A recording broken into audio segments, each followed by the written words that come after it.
Well, good day, ladies and gentlemen. You're going to have to forgive the way I'm going to do this bass guitar review, but hey, I like to shake things up on my channel a little bit. What the hell, you know? Okay, this is a 2017 Epiphone Thunderbird Vintage PRO 4-string solid body electric bass. It's an Epiphone. In other words, the Epiphone, as everybody knows, is owned by Gibson, okay? Now, be aware of the fact that Epiphone's got several models out of these Thunderbirds. You've got the Epiphone Thunderbird Classic. You've got the Epiphone Thunderbird Pro 4 and Pro 5. Then the Epiphone Gothic.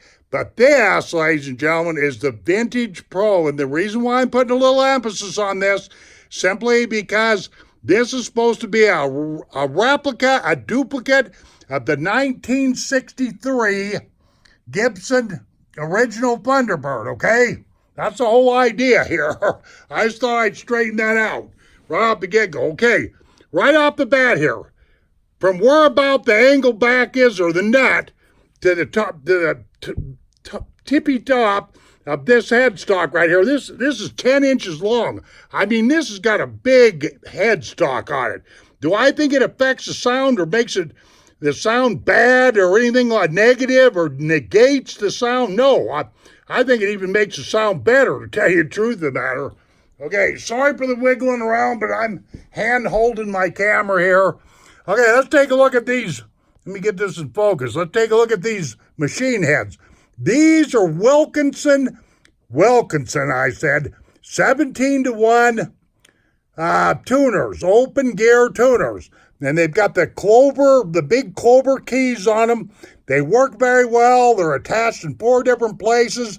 And, you know, I've tuned this several times since I've owned this bass, and they work very, very well, okay? Now, as you can see, the paint job on this bass, of course, is Alpine white, but we don't care about that. Okay, getting onto this neck right here, well, let me say one thing. As far as design goes, it's my understanding that there's only one problem with this bass, besides it being kind of strange looking, and that's, see that nut's at, that string nut right there?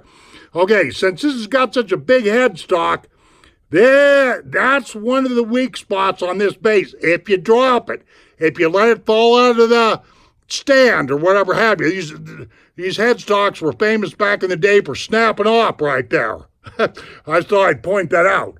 Okay, now, but this is a replica of the original neck. It's not really a thin neck.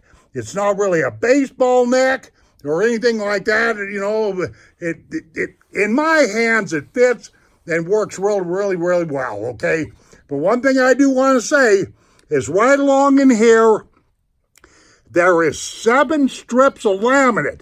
You've got walnut and mahogany in here. This is mostly a mahogany base, but you can't see it because of the paint, but this is a 7-layer reinforced neck, okay? Now moving on down to the back side of this is a neck through. You can see where there's, you know, necks all the way through right there like that. And these wings right here and right here, mahogany. Mahogany glued in to this neck through, okay? And of course, there's a strap button right there. All right, this cover right here is the cover for the switches. Very simple. There's not another black cover out here anywhere because these are passive electronics, passive pickups. There doesn't need to be another, you know, cover or compartment for a 9-volt battery. Okay, what have I forgot? I always forget something. Let's flop this thing over and get to this. I'm trying to get through this video just as fast as I can because I know how bored you kids get. Okay, just kidding. Don't get uptight. Let me refocus the camera again.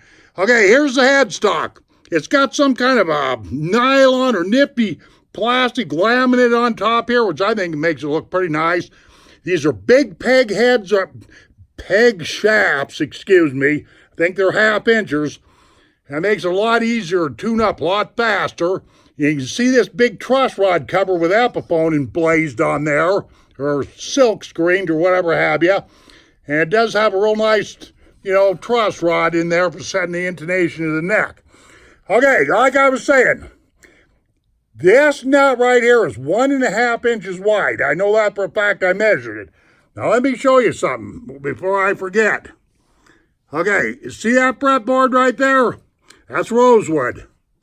Right here where my finger's at. This guy right here. Okay, I measured this fretboard at a little over 3/16 of an inch, almost 1/4 of an inch. I mean, Epiphone was very generous with that rosewood, okay? Got to make sure that's perfect, I was quite surprised at that. Almost 1/4 of an inch thick on that, on that fretboard. Now, let me get on with this. We got, on this fret wire, the frets got 20 medium jumbo or medium frets. They're not real big frets or whatever have you. You got, a bunch of pearloid dots. And what's that pearloid made out of? I have no idea. It doesn't make any difference. Works out pretty good. And the neck itself is 34-inch scale. Okay? 34-inch on that neck. Okay, let me move on down here. These are special pickups that Gibson Epiphone designed or wound or developed or whatever have you to reproduce what was in their 63s. Their 1963 models. These are called 760 Pro buckers. They're humbuckers, both top and bottom. And there's neck and bridge pickups, okay? They sound very, very nice. They do have a very nice sound to them, very classic. They're not super loud, but they're plenty loud enough to play, and toneful enough to play most any style of music you want. Trust me on this, okay? Real good pickups. They're Alcino or however you pronounce that, magnet pickups. They're passive. They're not electrified. Okay, let's move on down this bridge. This right here, ladies and gentlemen, is a two-pneumatic bridge. Been around forever. Real stable affair right here. Okay, let me make sure this is in focus. Right here is what they call a claw tail piece. And if you keenly notice, the string, essentially the strings come in contact in two different places on the neck through on this piece right here where the bridge itself is, and the tail piece. Okay, which is pretty good. Pretty good for, sustain and tone and all that other good stuff. Okay, the electronics, very simple. This right here controls overall tone. High frequencies, low frequencies are the output of this bass, okay? This top hat knob, this gold knob right here, simply controls the output of that bass 7600 there. That humbucker there, and this top guy right here, same thing. The bridge pickup, it controls the output of the bridge pickup. So, in other words, if you open them up all the way, both of these are, maxed out. If you take and turn this guy, the bridge all the way down, the neck pickup all the way down, this guy right here will stay up, okay? Or outputting. And so there you have it. Well, the jack is right there. Your instrument jack. Okay, and that's it, ladies and gentlemen. It's a very simple instrument. Some people may not like it. If you're considering buying one, I wouldn't even hesitate. It's a very nice instrument. I like it. And so there you have it. That's my review for a 2017 Epiphone Thunderbird Vintage Pro bass. Simple as that. Okay, ladies and gentlemen, thank you very much for watching this review. Take care of yourselves and don't do anything I do, and we shall see you on down the trail and all these fun kind of things.